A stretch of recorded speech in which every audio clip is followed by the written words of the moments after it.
And that voice... That's why you're here. I mean, you make us look better. And that voice you hear is Vernon Robinson, who is going to be the campaign director for Run, Ben Carson. Ben Carson? Who's Ben Carson? Wasn't that what is it? What was that TV show? The next president of the United States. There you go, Ben Carson, next president of the United States. Oh, Ponderosa is the Listen, Dr. Ben Carson is world renowned. I mean, you say Ben Carson, everyone knows Ben Carson as neurosurgeon extraordinaire. He has no peer in medicine in this regard. What qualifies him to run for presidency of the United States of America? Well, in order to become president of the United States and beat Hillary Clinton, you have to be able to broaden the base of the GOP and stay true to conservative principles at the same time. There are some fellows who want to broaden the base of the GOP by throwing conservatives and Tea Party guys overboard, and there are some folks who want to stay true to conservative principles and can't broaden the base. So you have to do both, and Dr. Carson has done that, can do that, will do that. You also have to be able to articulate conservative policies, your vision for the country in a fashion that the American people can understand, the average voter. Republicans have particular trouble doing that since Ronald Reagan, and Dr. Carson has done that and can do that. And we saw it when he destroyed the progressive income tax in 5 sentences at the prayer breakfast. Exactly. And finally, the country is worse split than any time since 1865 right now, and the current regime works at doing that all the time. Exactly. 6 years. And I believe Dr. Carson is the only potential candidate who can bond with all the American people and heal the nation. And that is the rationale for his candidacy. It's the rationale that caused the draft committee to be created in August of 2013. And I want to stop you there because that is key. And we've talked to so many politicians who sat down with us, and money was the biggest issue. This man was greeted with a team and money. Is that's the way to do it now in terms of getting that conservative message out there and conservative candidates? Well, certainly, we had 3 objectives. National Draft Ben Carson for President Committee. Your listeners can join us at www.runbenrun.org, and if they have smartphones, they can download the Droid or the iPhone app at the iTunes Store or the Google Play stores for free. When we started off, there was 3 goals. First of all, in August of 2013, Dr. Carson's position was that he had no intention of becoming a politician ever. He had no intention of running for office, and that he had planned to learn a foreign language, travel the world with his wife, something he couldn't do because of being in surgery for his professional career,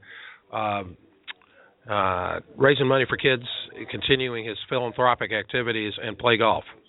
That was it. Mm-hmm. So he did leave the door open, saying that he assumed that the GOP would coalesce around a Republican candidate. If that did not happen and the American people were still clamoring for him to run, that he would give it serious consideration because he wouldn't turn his back on the American people. So we saw our mission was clear. Start the clamoring. Let the clamoring begin. Yeah. Get 500,000 people to sign a petition and send them to Dr. Carson. 500,000 people? 500,000 people. 535,000, something like that, have signed the petition, and most of those have gotten to Dr. Carson. We sent him 63,000 on his birthday in September. And the other 2 things, because he does not have a fundraising base or a political organization, we're going to build both. So right now in Iowa, there are 99 county chairmen. That is called 99 county chairmen in Iowa for Dr. Ben Carson. That is right, and we call that the full Grassley in Iowa because Senator Grassley visits every county every year, which is why he keeps getting reelected. Because I was in Iowa 34 days, and I only made it to 17 counties. So 99 counties is a big number. That's a huge.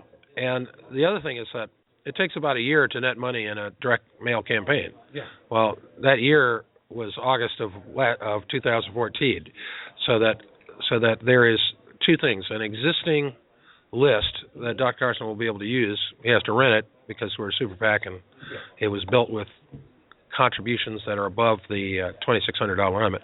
But he's going to do a lot better than, we had John Philip Sousa IV, who is a great American in his own right, signing that letter. But, John Philip Sousa IV or Ben Carson, there's no question of who's going to raise more money with that list. The other thing is that about half of the donors are online donors. And the reason why those are important is because when we raised $13 million through 31 December 2014. When you win, let's say you win or almost win Iowa, then New Hampshire happens in 7 days, and you have to be able to push the button and get those credit cards back. You can't do direct mail. Nobody will respond soon enough to do direct mail. So the online donors are crucial, and he has a boatload of them right now, and it's even going to be bigger. By the time he actually announces, which we think is going to be sometime in April, he's already Terry Giles, who's running his campaign, has already said we're forming an exploratory committee in 2 to 3 weeks. So, and that was a couple of days ago. So it's like 2.5 weeks. I am completely on. And you know why I'm on? Because there's so many guys who, I want to run for president. I'm going to run for president. And then they make the announcement, and then they have to spend the next 3 to 6 months trying to do what you've already done. And they've lost their message, they can't make it to places or whatever, they're not being connected with individuals. You all are so far ahead. And how does that compare with others, either establishment or conservative, who are making decisions right about now? Well, the people in Iowa say that we're, people who know Iowa, do Iowa, I believe that we, have done something that no one else has done before. If you recall, there was a draft Sarah Palin effort, and I know 3 of the 5 guys who were doing that, and they tried to do it with no money. Well, that's not going to work. Yeah, it ain't going to work. So it's never been done before, and that gives you credibility. Fred Barnes of the Weekly Standard did a story and talked about these issues, about how that the draft committee's oomph moves Dr. Carson forward. So we also have tried to attract activists by doing a number of things. First of all, is transparency. You could have created a 527 organization that does not have to report either its donors or its expenditures.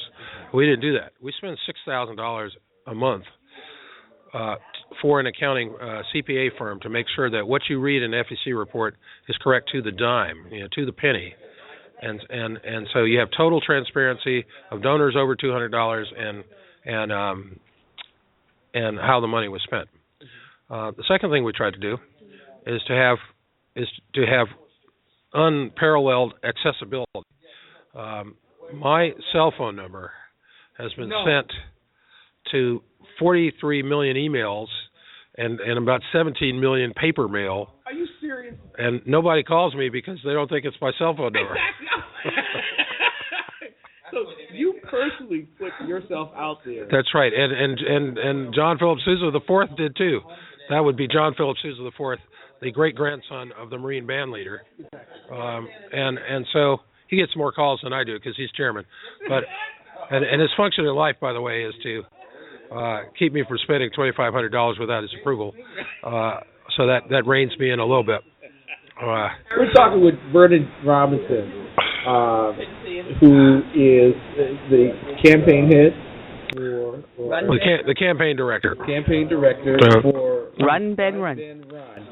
Dr. Ben Carson, I give you kudos because you all have excelled beyond what people would even ask or think in terms of getting this together. Let me address 2 issues real quick, and I'll let Annie, since I don't want to monopolize everything. 2 quick issues in terms of the campaign. Number 1, the issue regarding gun control. It is often considered and often brought up as to why he is not a reasonable conservative candidate. Response to that particular query. Well, Dr. Carson, A, supports the Second Amendment. B, I encourage folks to download the app. We have a section on the app where Ask Ben Carson a Question, and one of the questions you can ask him is, what is your position on the people's right to keep and bear arms? And what you get is the audio response from the Western Conservative Summit. We figured that if we summarize or tried to transcribe or whatever, it would be less credible. Now, quite frankly, the Glenn Beck interview, where some people felt he was saying that the Second Amendment is conditioned geographically, has to be repudiated. If he wants to be the nominee of the Republican Party, he has to go back on Glenn Beck's show and say the only way to stop a bad guy with a gun is to have a good guy with a gun, and that folks, the reason people need a concealed carry permit is because it's too heavy to carry policemen around with them. Exactly. And so that has to happen. I am a lifetime NRA member. Exactly. I own an AR-15 in an urban area with lots of ammunition, and I need to have my AR-15, because we don't know whether it's ISIS or whether it's left-wing crazies or just the brother who down the block who wants to hit me in the head. I need to be able to shoot back. So, and that has to be addressed. Although, I believe, I've talked to Second Amendment guys, and they like where Ben Carson is, but still, you have to go on and put the Glenn Beck interview to dead. Put that genie back in the bottle, because a lot of people have concerns about that. Let me do this quick follow-up in terms of that question. Yeah. If he goes back on Glenn Beck and makes that statement, is he seen then as a flip-flopping politician, the thing that he didn't want to be seen as? Well, I think that I think people will accept the explanation that he is a quick study, and that he hasn't been familiar with some of the nuances of the Second Amendment issue. But since he is a quick study and is a bright guy, when you present him the evidence of John Lott's book that crime was going down in Chicago until they limited handguns, in which case only the criminals had handguns, and they started shooting up the citizens and killing them and robbing them, that folks will accept that. Of course, he did have a number of his classmates killed with firearms, and he saw a lot of folks killed and wounded with firearms when he was doing the rotations as an intern.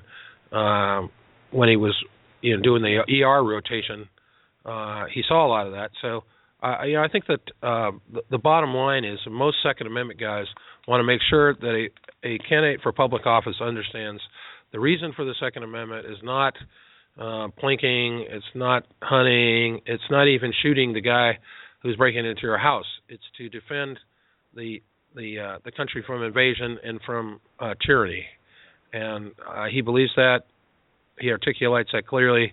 I believe the Second Amendment guys will be this. And besides, my fellow Second Amendment guys out there do not want Hillary Clinton to be president of the United States, which is what's going to happen if they do not nominate Dr. Carson. Yeah, UN Small Arms Treaty, wink, wink. Here we go with my follow-up question to the two questions that people are most concerned with. Here's the second question. President Obama, by those standards on the left, those miscreants on the left, have said the reason why he's not performing as well as President of the United States is because he's so smart and so bored. Can we think that a man who's the smartest man in the room every time no one's in it is so bored that we might have the same issue with a man who's smarter than most people in every room, Dr. Bencarson? Well, first of all, I have never heard the left say that the reason why he is not performing well is because he's bored. I've heard the right say the guy's bored and detached, but the idea that the president hasn't done a fantastic job for the left and for Marxism, Marxism-Leninism of this country is astounding to me, because I supported Herman Cain last time because I wanted to see the debate between Cain and Unable. But if you're going to call the president unable, what do you call the House GOP leadership? Because he has rolled those boys every time, like 17 times for the last 5 years, exactly. 6 years. And Boehner goes out and says, we're going to fight. And then he says, we're going to fight. And then he said, we had to fold. That happens over and over and over again. So I think the president, the GOP's never repealed a piece of social policy, so no one has ever gone broke betting against the GOP repealing Obamacare. He's reduced. He sees the United States military as the threat and danger in the world, and he's done a very good job of reducing the effectiveness of the United States military, putting politicians and cronies in all the senior command positions that he can get his hands on in the armed services. He's wrecked our relationship with Israel so that the Israelis who question whether the United States has their back anymore. He's done his best to wreck our relationship with Great Britain, which is the longest-standing successful alliance, the Atlantic Alliance, in the history, in modern history anyway. We won't count the Phoenicians or the Egyptians or the Romans, but in modern history, it's the most successful alliance that he has ripped apart. Starting with, 8 seconds after he got in the White House, he told the folks to send the Winston Churchill statue back to the. So, Dr. Carson is a humble man. We got into trouble with some of our supporters because, there was that graphic that we put up on the website of Oprah Winfrey saying that the reason why you oppose Barack Obama is because you're racist. And we put Dr. Carson's picture next to it, and it said, no, it's because I'm the top neurosurgeon on the planet. Well, the folks rightly pointed out that Dr. Carson would never say that he's the top neurosurgeon on the planet, even though it's true. It's true. And as a guy, I've seen the guy at close quarters. I bought the table he was sitting at so I could raffle off.